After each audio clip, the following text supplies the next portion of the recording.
My husband is a funeral photographer. When I was diagnosed with a terminal illness, I asked my husband to take a photo of me. He sneered and mocked. I only take pictures of dead people. Are you going to die? I nodded and replied seriously. Soon, but I have some requests for the memorial photo. Can you take it from a right angle? My right side looks better. It would be best if you could edit it a bit. Should I send you my beauty filter settings? Chapter 1. I turned my head to look at myself in the mirror. My face was thin, and my skin was pale. If it weren't for the approaching death, I would have almost forgotten that I used to be a girl who loved looking pretty. The doctor said I had at most 1 month to live. So if Fabien Joe was willing to take my memorial photo, I had some requests. He was even more annoyed when he heard what I said. His already impatient voice turned icy. If you're sick, get treatment. If it's incurable, die somewhere else. Even death couldn't win his forgiveness. My eyes suddenly turned red, and I felt an uncontrollable bitterness.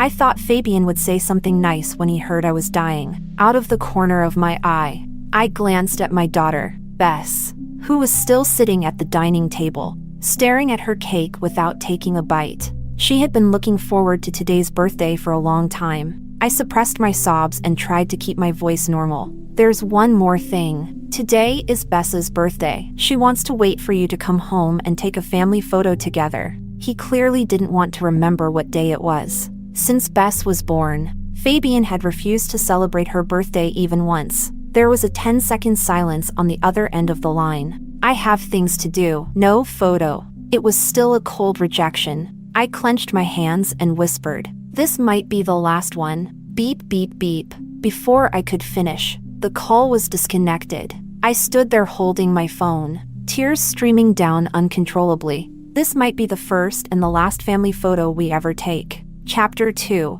A pair of soft little hands wiped away the tears from the corners of my eyes. Bess leaned in worriedly. Mommy, why are you crying?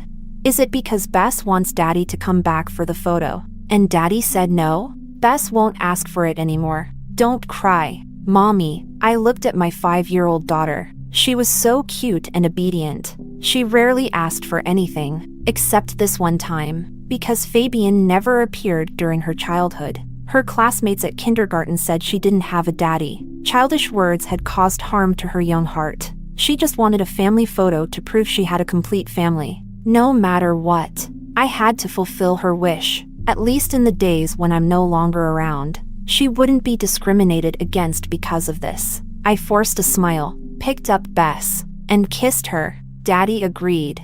Mommy is crying because she's happy. You be good and wait at home. I'll go get Daddy back. Chapter 3. By the time I took a cab to Fabien's company, it had already started drizzling. I didn't bring an umbrella and was stopped by the security guard. Fabien's phone was also unreachable. I'm Fabien's wife. Can you send someone up to confirm with him?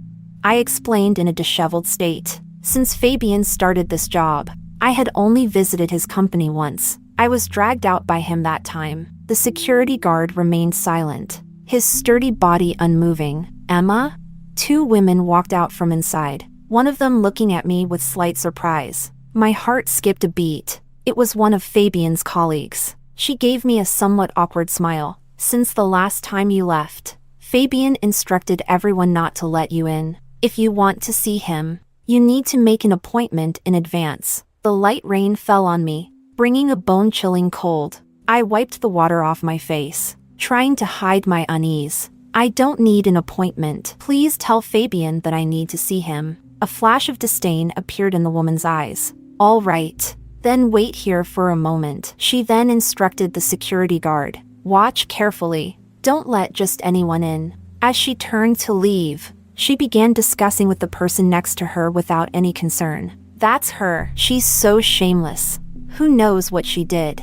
Even her own husband doesn't want to deal with her. Chapter 4. I waited downstairs for a long time. The rain gradually intensified, and my thin clothes clung to my frail frame, billowing in the strong wind. My body couldn't withstand such torment. My temples throbbed, and my head felt like it was going to explode. My vision started to blur. Perhaps a second ago, I was wondering if the person I spoke to had not informed Fabien of my presence. But now, The look from upstairs made me understand. I looked up.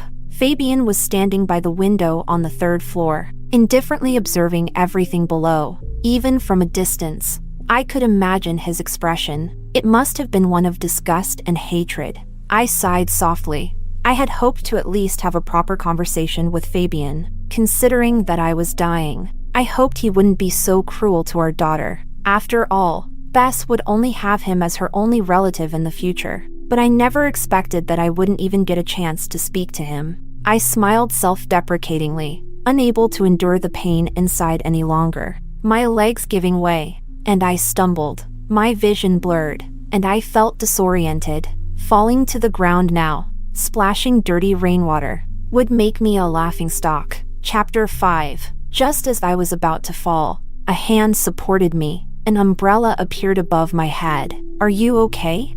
Jacob looked at me with concern. He was Bess's teacher and a longtime friend of mine. Sometimes, when I had to go to the hospital for checkups, he would take Bess home. He also took great care of Bess at kindergarten, to prevent him from thinking we were irresponsible parents who neglected our child. I had to tell him the truth about my illness. I had no strength left, feeling so miserable that cold sweat was breaking out on my forehead, and my lips were pale. The gaze from upstairs seemed to pierce through my back. When I looked up again, the person was no longer there. Probably didn't want to see me. Forget it. I should take my medicine first. Fortunately, I had brought it with me when I left home. I shook my head slightly and bent over to look for the medicine in my bag. Jacob realized I couldn't speak at the moment and patiently held the umbrella for me, explaining, "Today is Bess's birthday. I went to your house to give her a gift, and she said you went out without an umbrella and asked me to bring you one." Fabian had come downstairs without me noticing.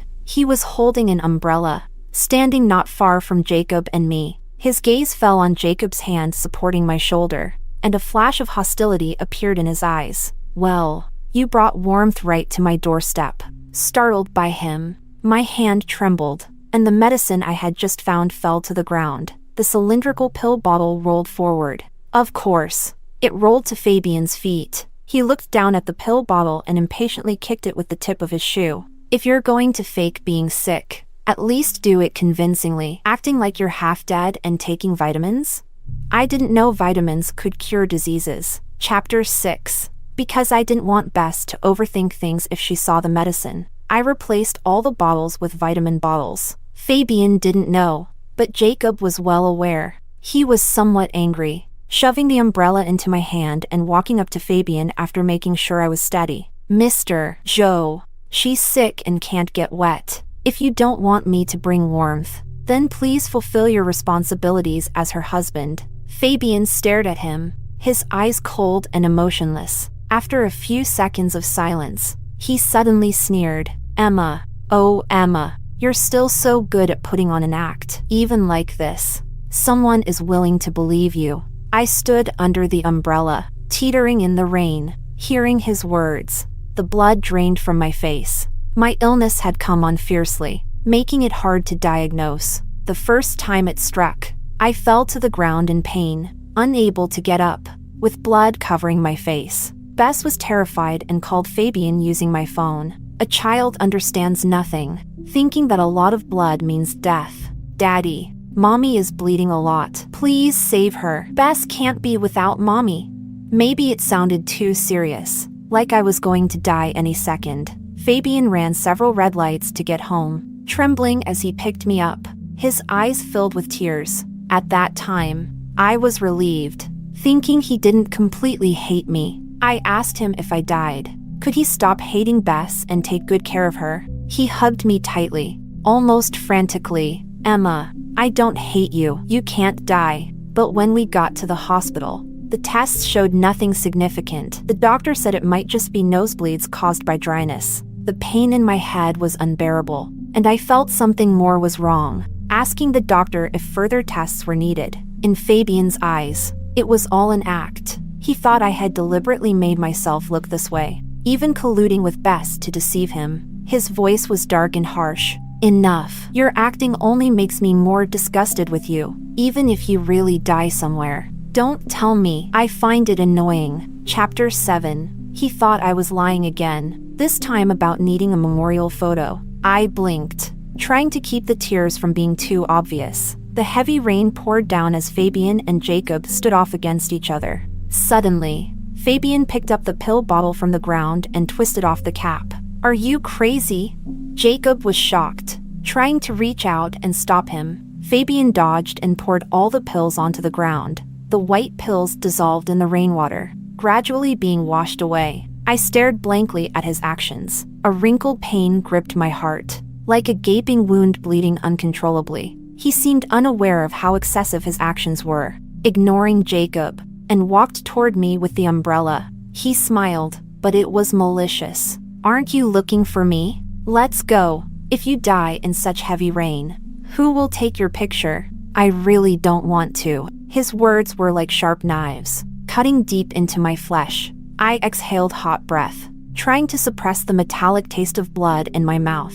I returned the umbrella to Jacob. "Thank you, but I'm already soaked, and the umbrella is useless now." Jacob frowned, wanting to say something but hesitating. Fabian was already impatient, gripping my wrist tightly. His strength was so great that it felt like he might break my wrist. I winced in pain. He seemed to notice the thinness of my wrist. Pausing slightly, something seemed to click in his mind, a flash of realization in his eyes. He harshly shoved me into the car and slammed the door. "Emma, we haven't divorced yet, and you're seeing someone else?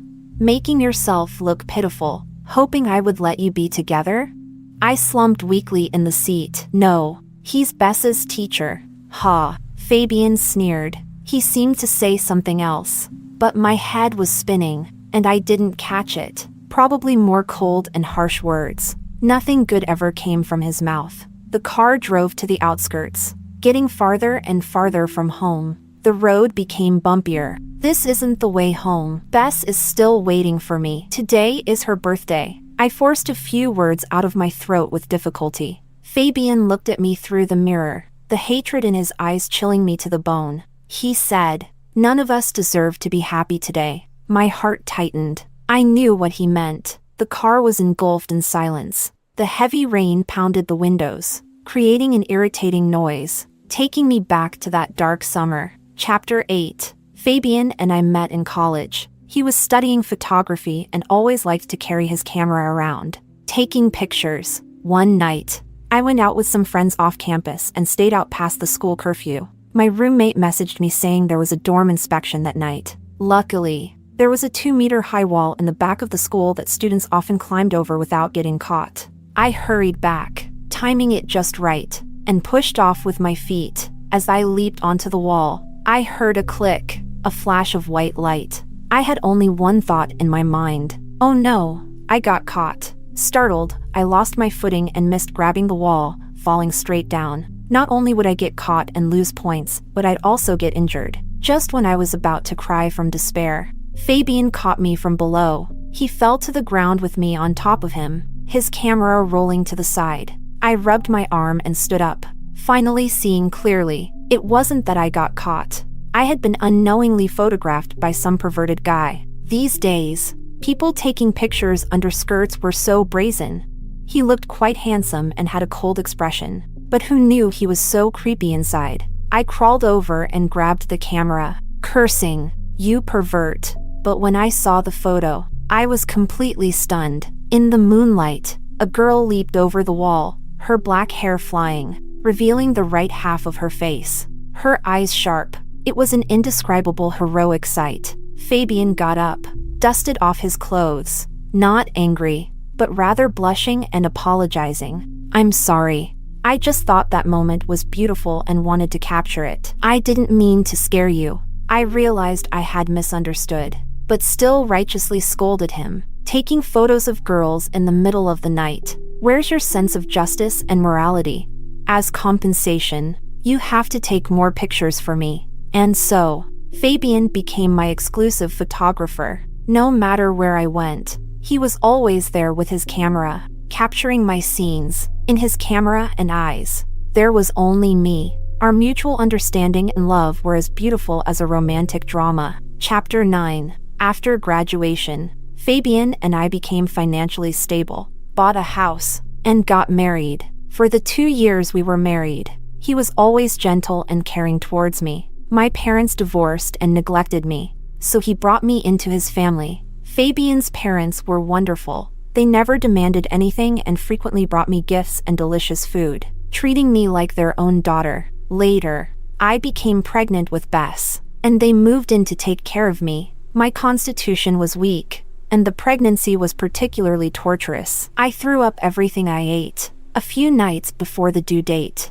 Fabian had to work late, saying that when he got back, he wanted to take a family photo to commemorate, but we never got that chance. Bess in my belly kept me awake, and I suddenly craved hot pot from a restaurant on the east side of town. Upon hearing this, Fabian's mother immediately grabbed his father and had him drive us there. We hadn't been out for more than 10 minutes when it started to pour. The windshield wipers squeaked as they worked quickly. It was hard to see the road. At the intersection, a truck suddenly came rushing out. The massive size difference sent our car flying several meters away. Fabian's mother reacted quickly, shielding me with her body. In the car accident that night, Fabian's father died on the spot, and his mother, who had protected me, was impaled by a long shard of glass in her chest. She didn't survive the emergency surgery. I was so traumatized that I went into premature labor. When Fabian received the call from the police and rushed to the hospital, he was met with 2 bodies covered with white sheets and a nurse saying,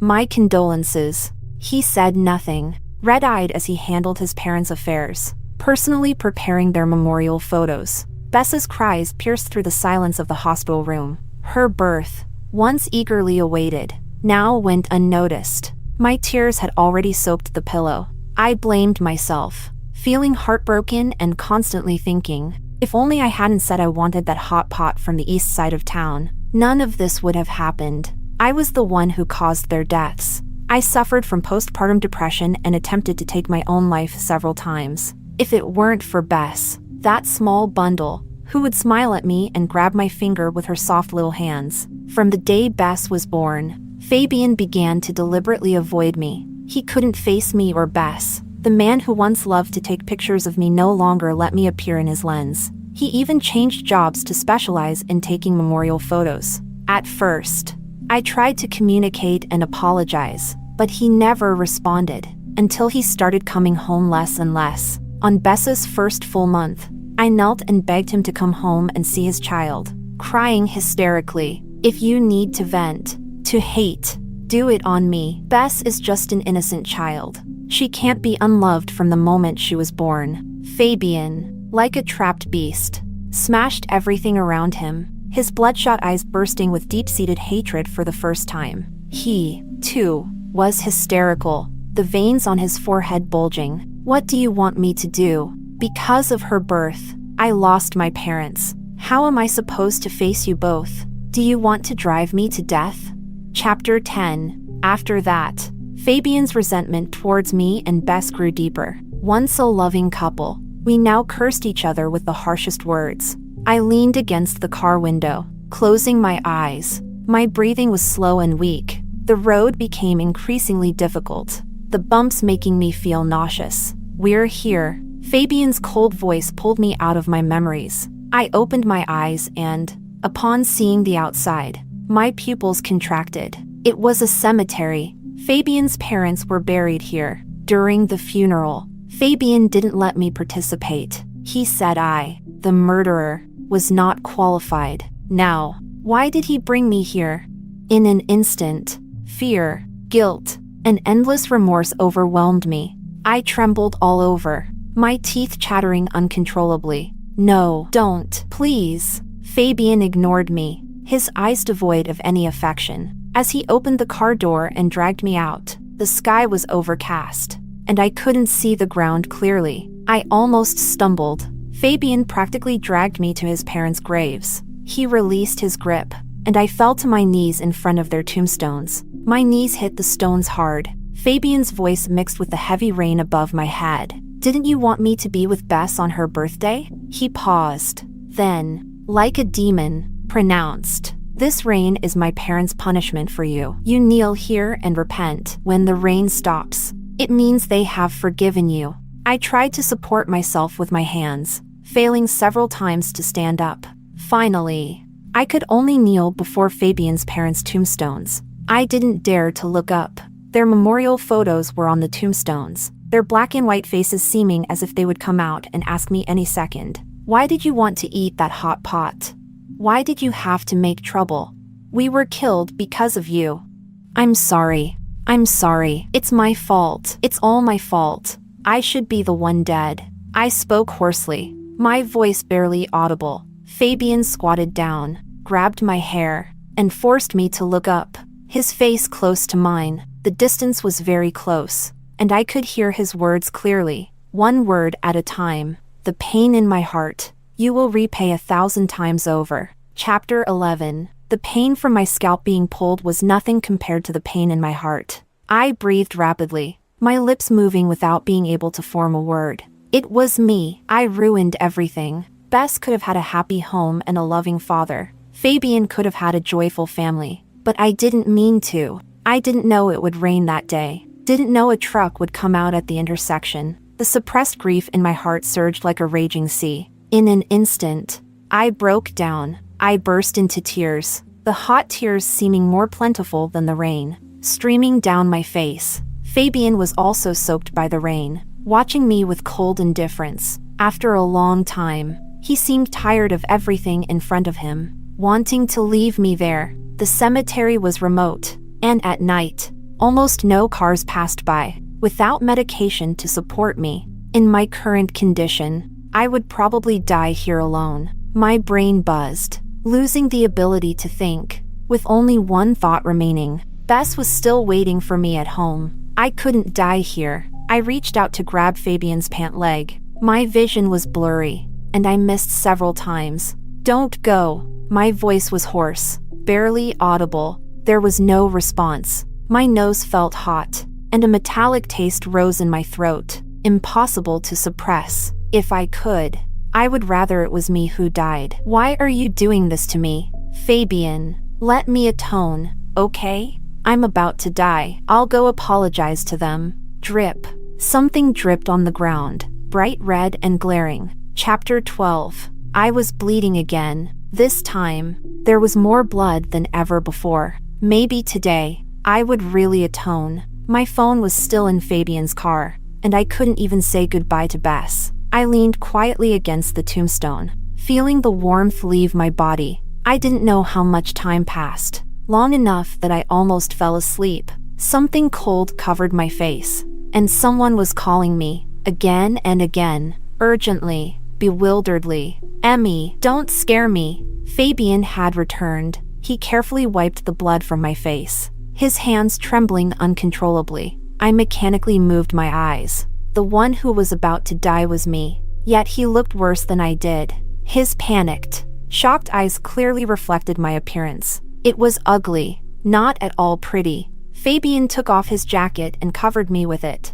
completely at a loss. Not knowing if he could touch me, he anxiously made a phone call, probably calling an ambulance. After hanging up, he ran to the car to get an umbrella. Holding the umbrella in one hand, he held my hand with the other. Two cold hands, generating no warmth. He didn't speak again, just gripping the umbrella handle tightly. In this environment, we coexisted peacefully for the first time. No arguments, no hatred, like a dream before death. So surreal it was frightening. I slowly lowered my head, no longer having the strength to look at him. I fell into darkness. Fabian called my name desperately. Don't sleep, please. Don't sleep.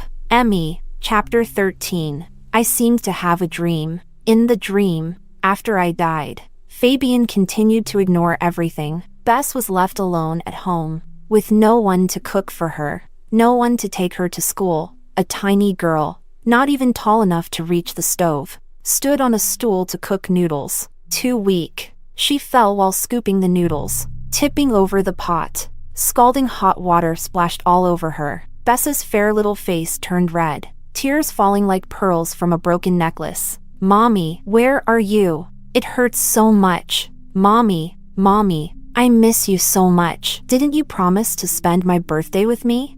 I suddenly woke up, sitting up in a cold sweat. My vision swam. The 4 needle in the back of my hand and the strong smell of disinfectant reminded me I was still alive. "You're awake." Fabian sat next to me, his voice hoarse. It sounded like his throat was damaged, as if he hadn't had water in a long time. The sun was already up. Realizing I hadn't been home all night, I quickly asked, "Where is my phone?"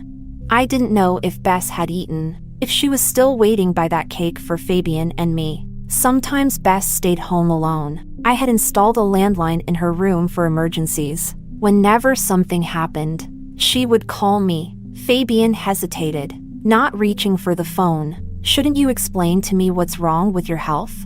I was in a hurry and told the truth. "It's terminal. I have about a month left. That's why I asked you to take my memorial photo." His face turned ugly, and he threw the phone at me. "The test results will be out soon. You better not be lying." At this point, I didn't care if he believed me or not. Maybe only seeing me die would satisfy his hatred. The only thing I couldn't let go of was Bess. There were over 10 missed calls, all from Bess, and 2 from Jacob. I called Bess back, but no one answered. Jacob picked up quickly when I called him. He said Bess had gone out to look for me last night. Luckily, he had gone to deliver her birthday gift and found her. Now they were at a breakfast shop. "Thank you, Mr. Shen. I'll come pick up Bess soon." After hanging up, I tried to remove the 4 needle to leave. Fabian pressed me down. "Weren't you about to die just now? Now you're leaving without treatment to find someone else?"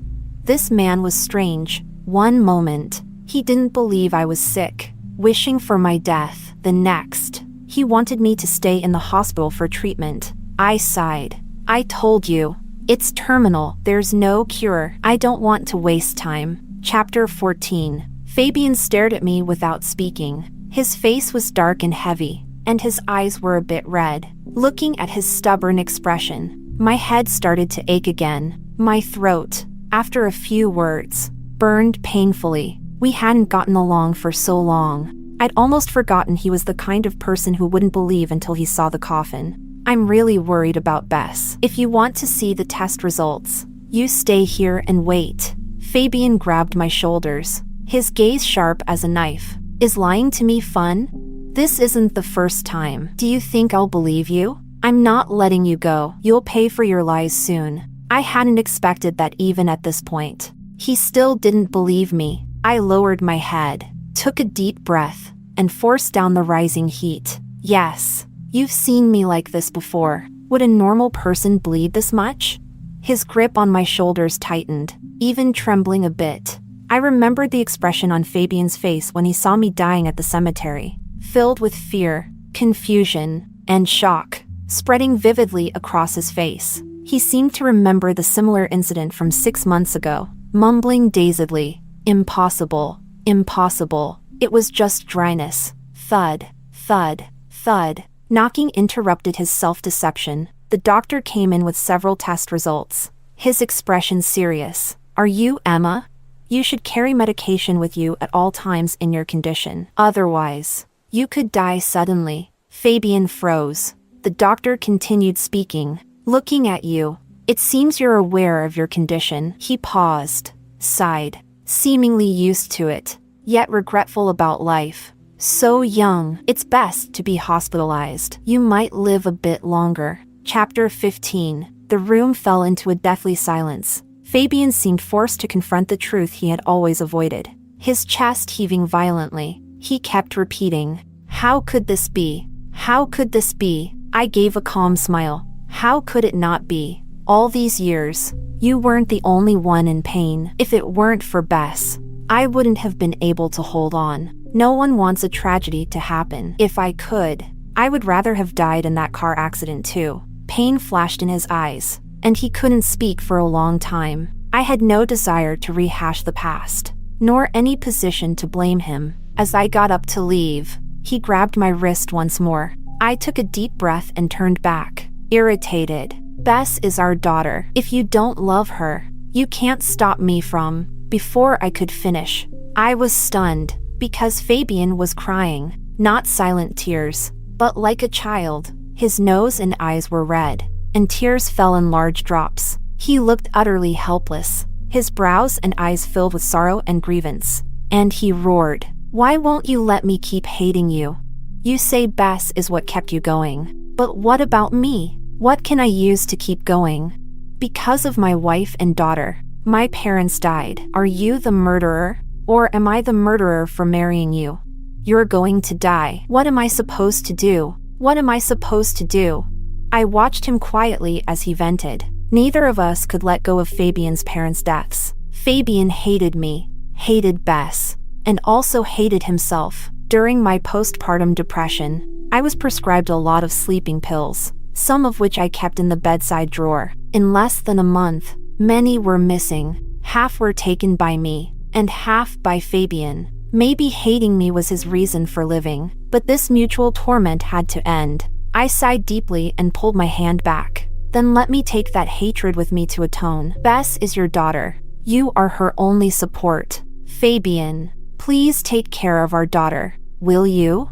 Chapter 16. Fabian eventually took me to find Bess. He didn't say a word, his eyes still bloodshot from lack of rest and the turmoil of emotions, making him look utterly worn out. Bess was sitting next to Jacob, and as soon as she saw me, she ran over and threw herself into my arms. "Mommy, are you sick? I was so worried about you." I had never told Bess about my illness, and Fabian wouldn't have either. I glanced at Jacob. He shook his head at me. Bess gently touched my face with her small hand, her grape-sized eyes clear and bright. "Mommy's face is very pale, but your eyes are red and sad. Teacher says people like that are sick." So, my illness was that obvious. Then why had Fabian still refused to believe me? I forced a weak smile, rubbing Bess's hand against my face. "Mommy is just very tired. Daddy is here. Didn't you always want to see Daddy?"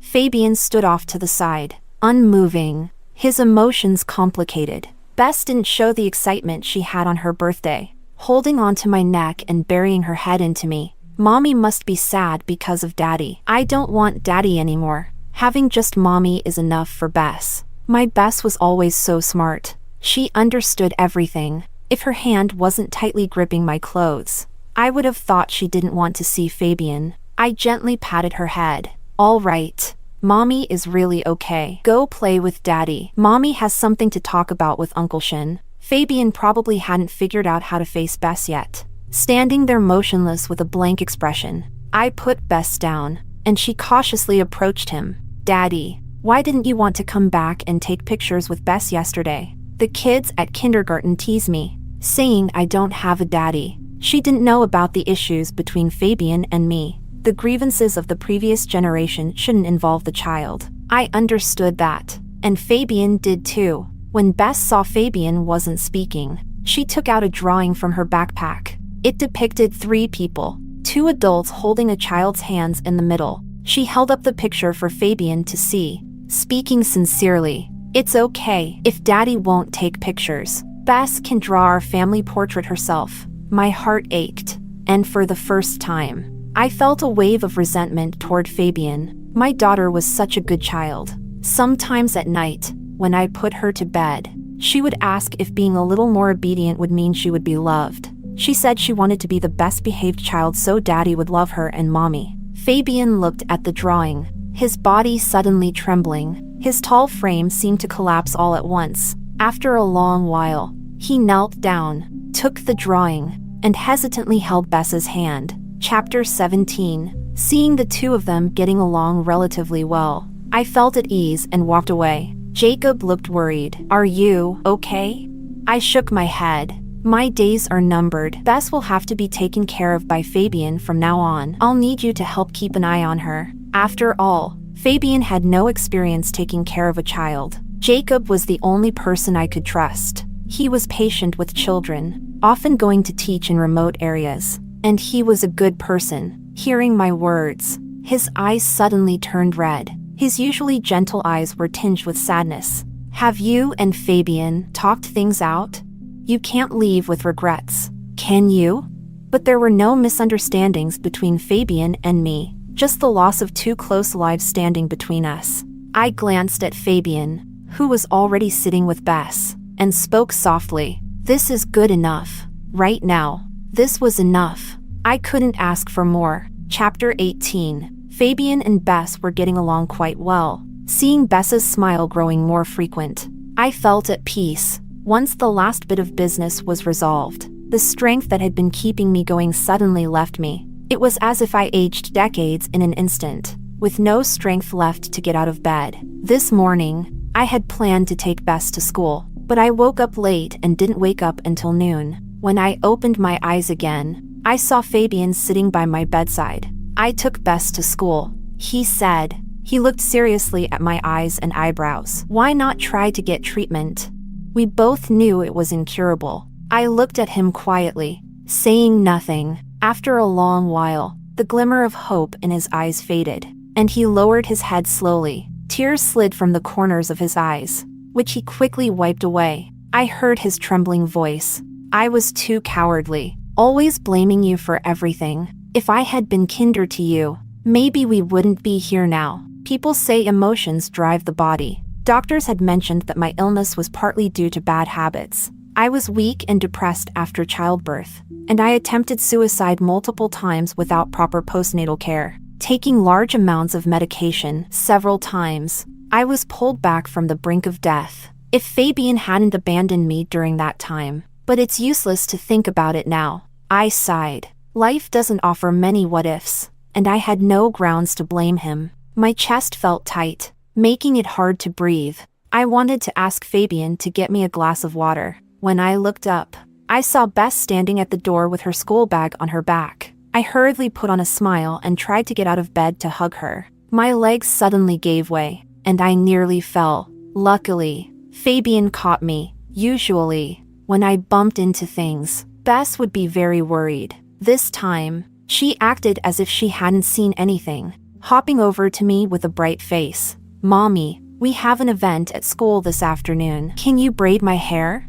I tried to move my fingers. I had no strength. I felt drained, tired, and exhausted. I thought for a moment and said to Fabian, "You braid Bess's hair." After all, he would have to do these things from now on. Unexpectedly, before Fabian could say anything, Bess suddenly shouted as if something had upset her. "I don't want to. I want Mommy to do it."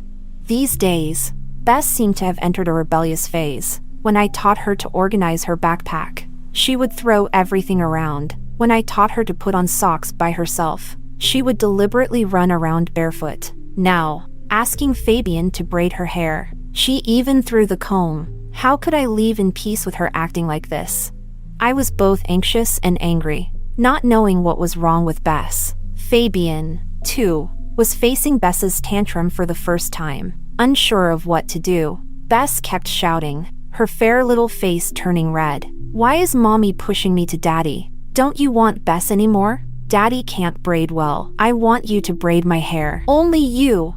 You child." The reprimand stuck in my throat. Seeing Bess's clingy and reluctant eyes, I suddenly understood everything. A 5-year-old child doesn't have a rebellious phase. She just sensed something was wrong and was clumsily trying to keep me. My chest ached, and tears welled up. Seeing my pained expression, Bess stopped shouting, sobbing as she hugged my leg. "Mommy, don't go. Don't leave me. Bess knows Mommy is sick. Bess won't cause trouble. Please. Mommy, don't go." Fabian's eyes turned red, unable to bear the scene, and he turned away awkwardly, his fists clenched tightly. I didn't know how to respond. At this moment, explaining the meaning of death to a child seemed too cruel. "Mommy isn't abandoning you. It's just, Mommy has to leave for a while." Bess stubbornly held on, not speaking. Her tears soaked a large part of my clothes. My mind went blank. The pain in my chest made it hard to breathe. I struggled to lift my hand to wipe her tears, feeling my own tears well up. When I saw Bess's wide eyes and deep fear, I realized it wasn't tears but blood that was flowing. I belatedly covered my nose, lowering my head to avoid scaring Bess. "Take her back to her room." Fabian pulled the struggling Bess away. Bess cried heart-wrenchingly, clutching my clothes. I comforted her. "Be good. I'll braid your hair when I get back." Chapter 19. I broke my promise to Bess again, the first time. I said I would bring Fabian home to celebrate his birthday with him. The second time, I promised to come back and braid her hair. On the way to the hospital, Fabian drove very fast. He tried to comfort me while keeping his eyes on the road. An anxious driver can't drive well. When the accident happened, countless images flashed through my mind. Bessa's smile, Fabian kneeling to propose to me, Fabian's parents protecting me. They all shattered into pieces,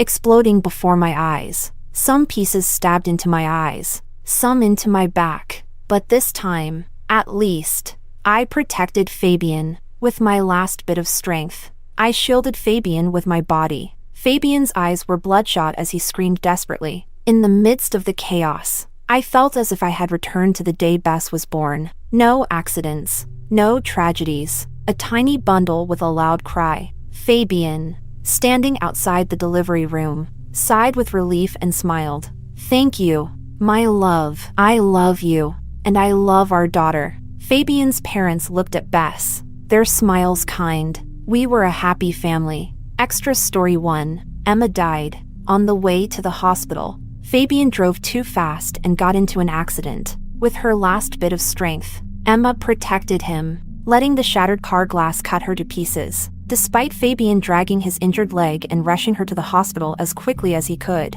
it was too late. Fabian went mad, refusing to leave her body. Whenever medical staff tried to pull him away, he would shout at them to leave. He kept mumbling, "We can't be separated. We're husband and wife. We can't be separated." Anyone who approached him was driven away. It went on until nightfall. Bess called. She asked Fabian when Mommy would come home to braid her hair. Fabian was silent for a long time, so long that Bess started to cry on the other end of the line. "It's okay. Bess is very good and won't bother Mommy. Actually, Bess has known how to braid her hair for a long time. I just wanted to be closer to Mommy. Lately, Mommy has always seemed like she wanted to leave me." Extra story 2. 48 hours after Emma's death, Fabian still refused to deal with it. A wife who died protecting her husband in a car accident. Such a touching story quickly made headlines after being captured by reporters. Jacob saw the news too. He tried calling Emma first,